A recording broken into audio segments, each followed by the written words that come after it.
So, after we have cleaned the CPU a little bit, we need to apply thermal paste.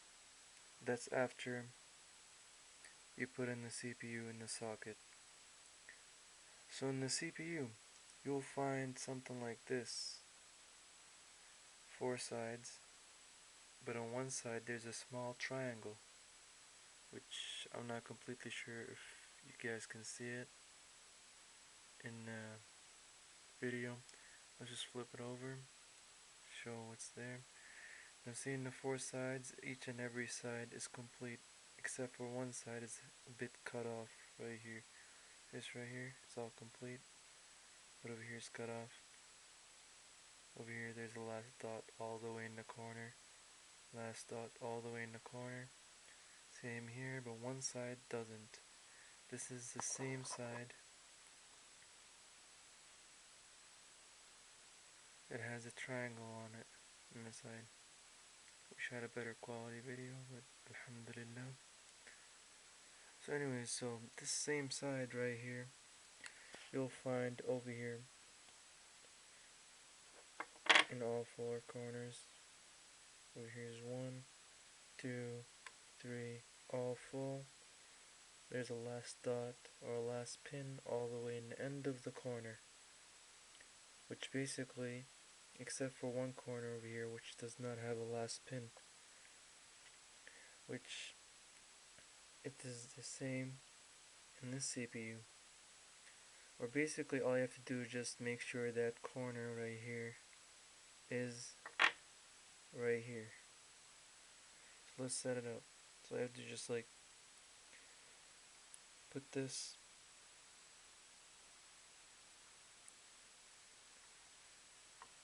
and also there's these two arcs down here. You always want to look at the structure, but the most important thing are those corners that I just talked about.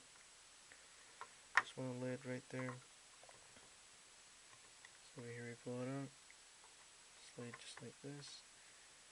Now usually with CPUs, as something that comes in like this, like new motherboards you just got. So in most cases you need to unlock it, which over here you just need to pull this. Make sure you have an instructor with you when you do this. And then you want to just push this up. Then over here, I'm going to push this. See? Now the CPU is open. CPU socket.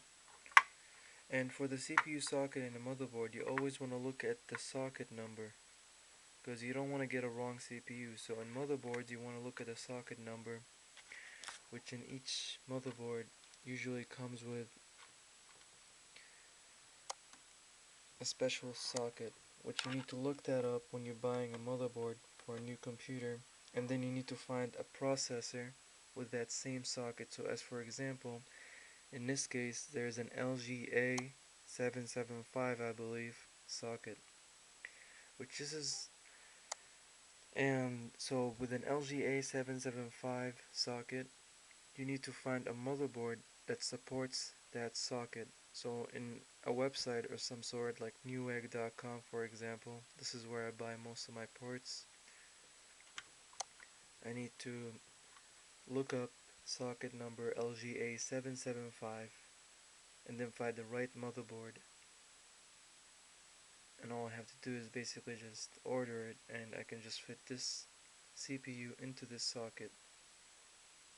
Now the best part about buying a motherboard is that you can buy it in a way that you can upgrade it later. So for example, if you have an LGA 775 socket, when you look up the processors that needs an LGA 775 socket number, then basically you want to look for a socket and a CPU that you can buy the lowest CPU processor in that socket,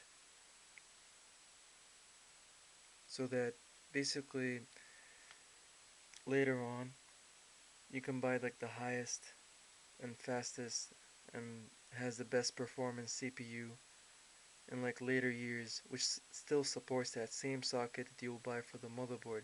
So for example, I buy a motherboard that has an LGA 775 socket, and I buy the lowest kind of CPU that is supported by that socket, which is basically a quad core maybe. But I know that there's an iExtreme, but this quad core costs about $200. But I know there's an iExtreme CPU processor, which costs $300. So, or $500. So I would just buy this LG A775. So basically the point of the matter is you want to buy a motherboard that you can upgrade later on. And you got to look up the parts and what you can add later on. Anyways, let's keep going. It's a little too technical. Inshallah, your instructor explains it in detail later on.